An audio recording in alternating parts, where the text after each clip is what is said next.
Ads లేకుండా latest episode చూడండి. మందు రాసినా నొప్పే, రాయకపోయినా నొప్పే. అదే నరకం అంటే. అవునానమ్మా, ఆయన హిమాలయాలకు వెళ్ళారు కదా. ఉగాది రోజు వస్తున్నారు నాన్న. మన ఇంట్లో జరిగిన సంఘటనలన్నీ తెలుసుకొని భవిష్యవాణి చెప్పడం కోసమే వస్తున్నారు.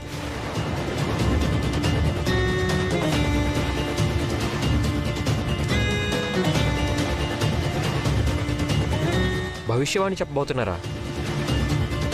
ఆయన చెప్పింది ఇంతవరకు తప్పలేదు కదా? లేదు లక్కీ, చెప్పింది అక్షరాల జరిగింది.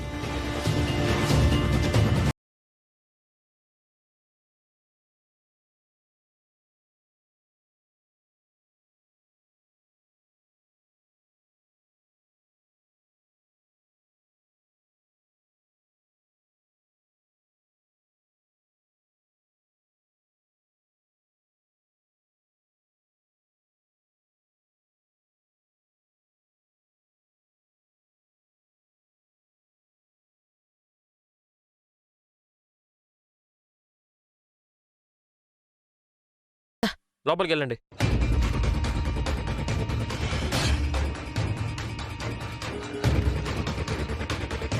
ఈ ఇంటి వారసత్వం గురించి ఆయన నోటి నుంచి ఏమొస్తుందో అదే నిజం.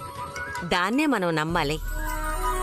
మన వంశం అంతరించిపోకుండా పసిబిడ్డ మన ఇంట్లో అడుగుపెట్టబోతోంది నానమ్మా. అది వరమే కదా, వేరే ఆలోచన ఎందుకు? దానికి నేనే నిదర్శనం. చూడు, బిడ్డ రాబోయే వేళా విశేషమే. నాకు కాళ్ళొచ్చాయి. గురువుగారు చెప్పినా ఇదే చెప్తారు. కానీ గురువుగారు చెప్పడం వల్ల మన ఇంట్లో ఉన్న కొంతమంది బుద్ధి లేని వాళ్ళు నోటికొచ్చినట్టు వాగకుండా ఉంటారు.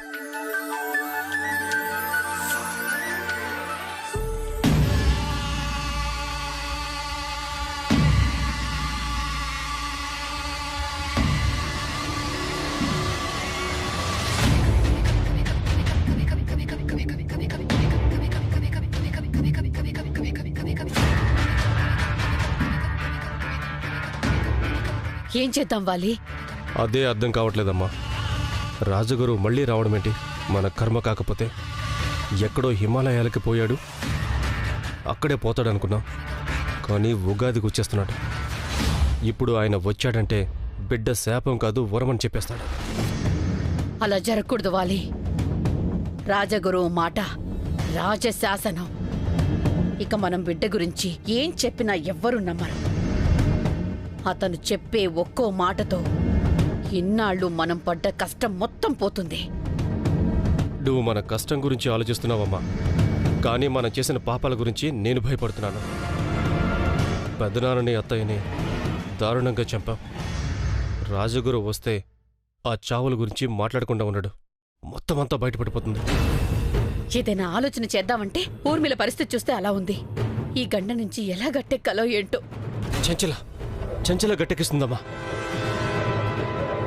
ఏం గట్టెక్కిస్తుందిరా? మొన్ననే దేవాంశను కిడ్నాప్ చేసి వైదేహి చేతిలో చావు దెబ్బలు తింది. అయినా సరే మళ్ళీ వైదేహిని దెబ్బతిద్దామంటే ముందుకొస్తుందమ్మా. చచ్చేదాకా పగ సాధించాలనే చూస్తుంది. అలాంటి మనిషే మనకు కావాలి.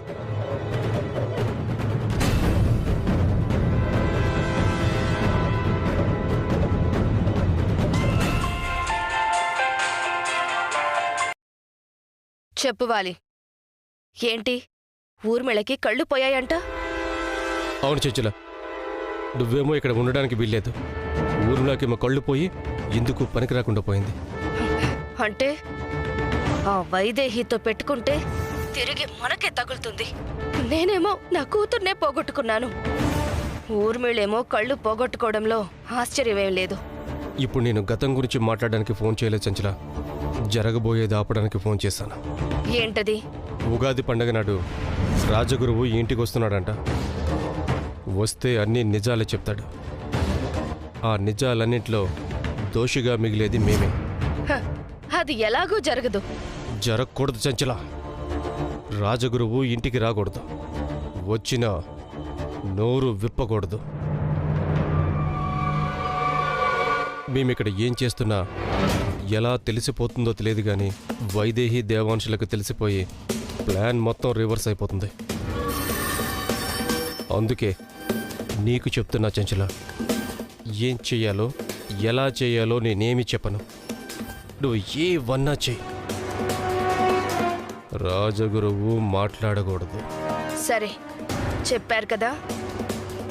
నన్ను చీకటి గదిలో నుంచి బయటికి విడిపించిన కృతజ్ఞతలతో మాత్రమే కాదు, ఆ దశరథ రామయ్య కుటుంబం మీద పగ తీర్చుకునే ఏ అవకాశాన్ని నేను వదలను. కాబట్టి ఒప్పుకుంటున్నాను. చేస్తాను, ఖచ్చితంగా చేస్తాను.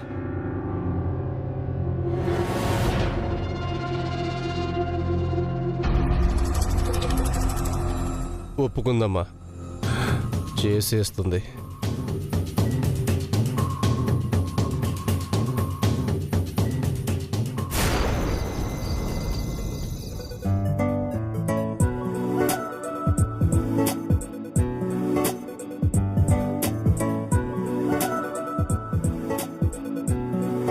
చూసావు కదా, పొద్దున్నే 2 eggs, గ్లాస్ పాలు, టిఫిన్, 10 గంటలకి జ్యూస్, మళ్ళీ 12 గంటలకి బావా చాలు. డాక్టర్ ఒకసారి చెప్తే నువ్వు 100 సార్లు చెప్పావు. ఎప్పుడెప్పుడు ఏం తినాలో ఏం తాగాలో అంతా గుర్తుండిపోయింది. గుర్తుందంటే సరిపోదు, టైంకి అన్నీ కరెక్ట్గా తీసుకోవాలి. ఇది సోమవారానికి మాత్రమే, మళ్ళీ మంగళవారం మెనూ వేరు.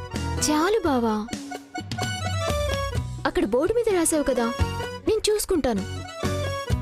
ఒకవేళ నేను చూడకపోయినా నువ్వు వదలవు కదా బావా. నువ్వెప్పుడు ఏది తినమంటే నేను అదే తింటాను, ఏది తాగమంటే అదే తాగుతాను, సరేనా? ఎందుకు ఎన్నిసార్లు చెప్తావు బావా? డాక్టర్ చెప్పింది విన్నావు కదా, ఈ మంత్ నుంచి బేబీలో గ్రోత్ ఎక్కువగా ఉంటుంది. అది గ్రోత్ సరిగ్గా ఉండాలంటే ముందు నువ్వు సరిగ్గా తినాలి. అర్థమైందా? అర్థమైంది బావా. సరే, ఆ బోర్డులో ఉన్న దాని ప్రకారం నువ్వు దానిమ్మ జ్యూస్ తాగావు కదా, ఇదిగో తాగు. నాదొక డౌట్. ఇక్కడున్నవన్నీ తింటే మన చిట్టి తల్లి మాటేమో కానీ నేను మాత్రం ఇలా అయిపోతాను. మరి నీకోకేనా?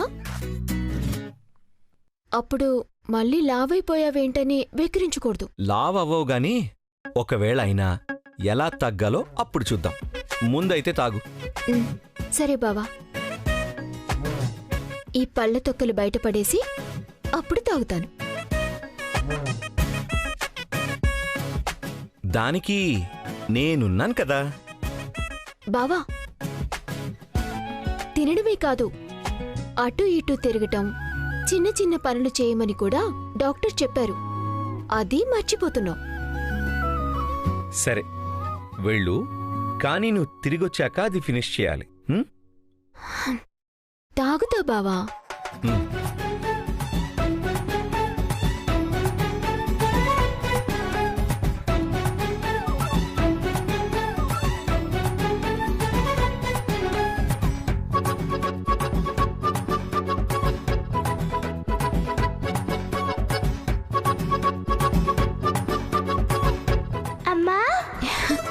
చిట్టి తల్లి, నువ్వు బాగున్నావు కదా? బానే ఉన్నానమ్మా.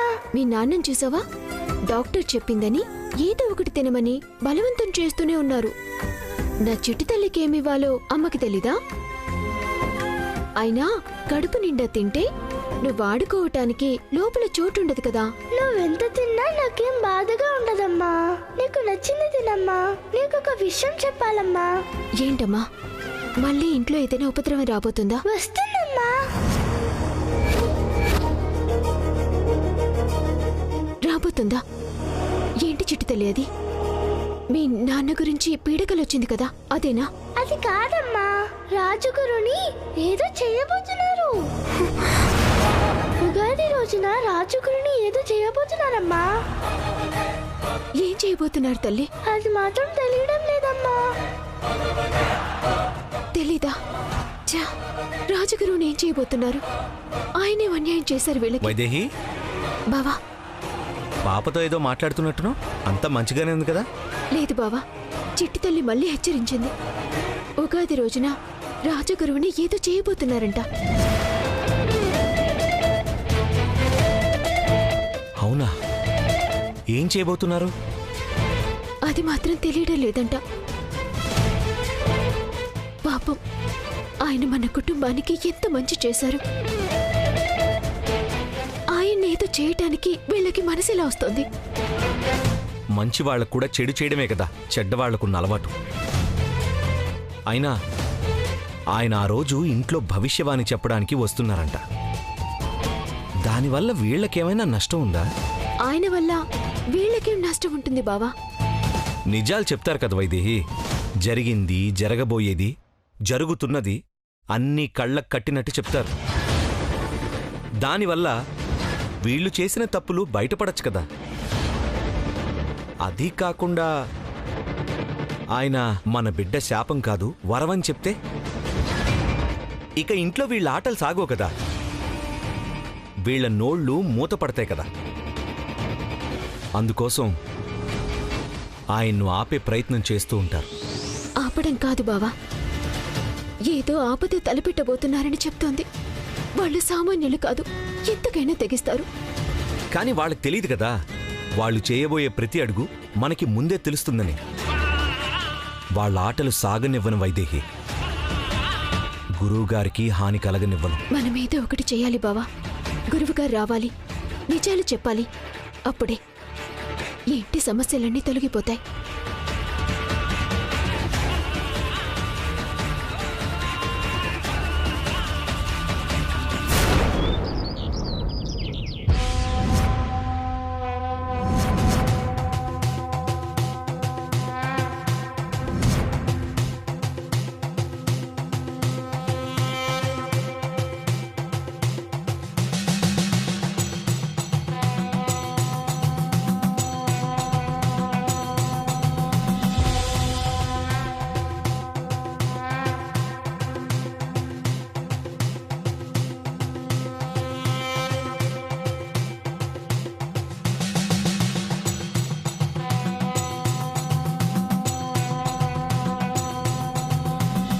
గురువుగారికి ప్రణామములు. తమరి హిమాలయ యాత్ర బాగా జరిగిందా? తమరు హిమాలయాల నుంచి తిరిగి రావడం చాలా సంతోషంగా ఉంది గురువుగారు. గుడిలో పంచాంగ శ్రవణానికి అన్ని ఏర్పాట్లు చేశాం గురువుగారు. పంచాంగ శ్రవణం కాదు, ముందు అమ్మవారి ఆరాధనకి హోమం ఏర్పాట్లు చేయండి. అలాగే గురుగారు. పంచాంగ శ్రావణం అది మీలో ఎవరు చేసినా సరిపోతుంది. కానీ ఆ గడపలో దశరథ రామయ్య మరణంతో మొదలుపెట్టి పసిబిడ్డ ప్రాణాలనే ప్రశ్నార్థకంగా మార్చిన వాళ్ళకి సమాధానం చెప్పాలి. అమ్మవారి అనుగ్రహంతో భవిష్యవాణి వినిపించవలసింది అక్కడ. హోమానికి ఏర్పాట్లు చేయండి. గంగా పునీతమై వస్తాను.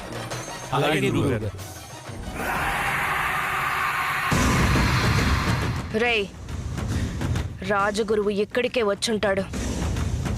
ఇక్కడి నుంచి దశరథ రామయ్య ఇంటికి వెళ్ళకూడదు. వెతుకు, ఎక్కడున్నాడో. గుళ్ళో ఎవ్వరికి అనుమానం రాకుండా పని జరిగిపోవాలి. రాజగురువు మన చేతుల్లో ఉండాలి, శిష్యులతో సహా. అలాగే మేడం. ఆ ఇంట్లో రగులుతున్న మంటని ఈయన ఒక్క మాట చల్లార్చేస్తుంది. అది జరగకూడదు. ఆ బిడ్డ శాపంగా అలాగే పైకి పోవాలి. అంటే రాజగురువు అక్కడికి వెళ్ళకూడదు. వెళ్ళి పట్టుకో. అలాగే మేడం.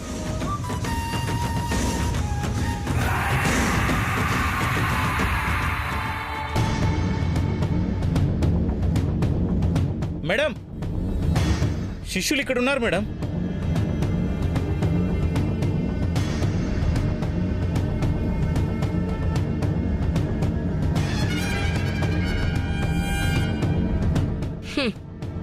పెద్దగా కష్టపడకుండానే దొరికేశారు.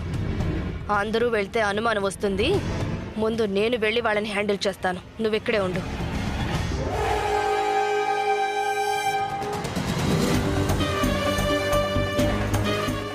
గురువుగారి శిష్యులకి నమస్కారాలు. నమస్కారం అమ్మా. రాజగురువు ఎక్కడా? ఎందుకు? నేను రాజవంశానికి చెందినదాన్ని. నా ప్రశ్నకి సమాధానం కావాలి. ఇంతకీ రాజగురువు గారు ఎక్కడున్నారు? గురువుగారు గురువుగారు ఇంకా రాలేదండి. ఏంటి, రాజగురువు ఇంకా రాలేదా? అవునండి, హిమాలయాల నుంచి వస్తున్నారు, ఇంకా రాలేదు. ఓహో, అలాగా, సరే. అదేంటి, గురువుగారు వచ్చారు కదా, రాలేదని చెప్పావేంటి? దశరథరామి కుటుంబానికి చెందినదే కదా. అవును, కానీ ఆ కుటుంబం మీద కక్ష కట్టింది. గురువుగారి గురించి అడుగుతుందంటే ఏదో దురాలోచన ఉండే ఉంటుంది. ముందు ఈ విషయం గురువుగారికి చెప్పాలి. ఏమైంది మేడం? శిష్యులు నాటకాలు ఆడుతున్నారా? మన వల్ల వాళ్ళ గురువుకి ఆపదని కనిపెట్టేసినట్టున్నారు. అందుకే హిమాలయాల నుంచే రాలేదని చెప్తున్నారు. ఆ శిష్యులే గురువుకి రక్షణ కవచం. అందులో నుంచి గురువుని బయటికి లాగాలి. ఇప్పుడు ఏం చేద్దాం మేడం? ముందు వాళ్ళ అనుమానం తొలగించాలి. తర్వాత మనం చెయ్యాల్సింది చెయ్యాలి. చెప్పేది జాగ్రత్తగా విను.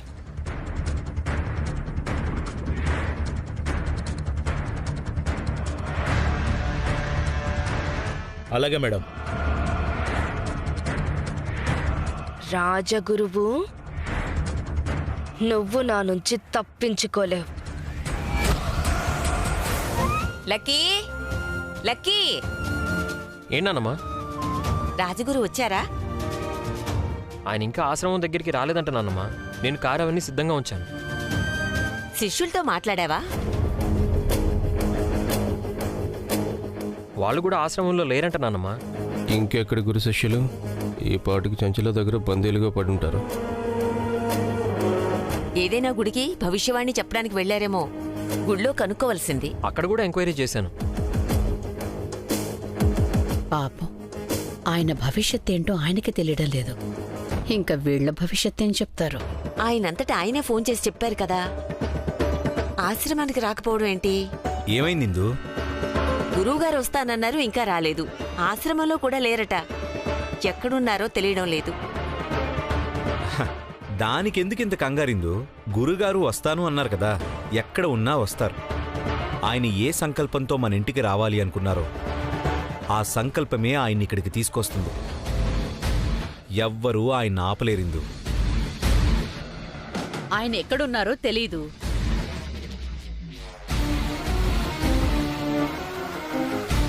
ఆయన అసలు హిమాలయాల నుంచి వచ్చారో రాలేదో కూడా తెలీదు. ఎవ్వరూ ఆపలేరని ఏదేదో అంటున్నావేంటి దేవాంశ్? వచ్చారు పిన్ని,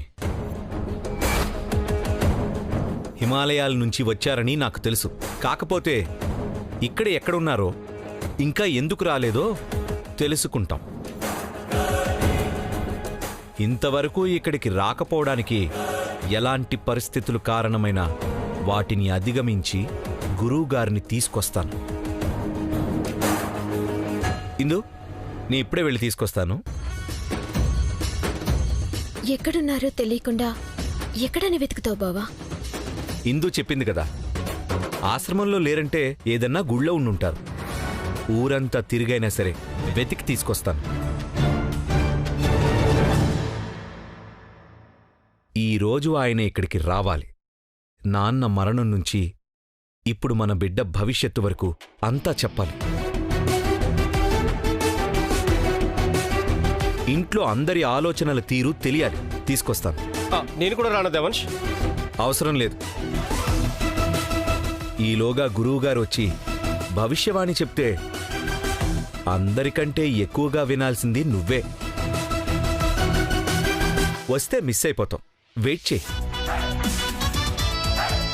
నేను వెళ్ళొస్తానింది.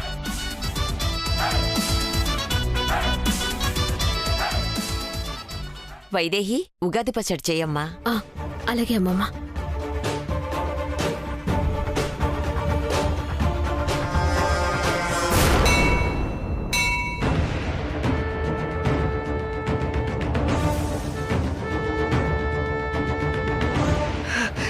ఇంకా ఎంతసేపు? తొందరగా పని పూర్తి కావాలి.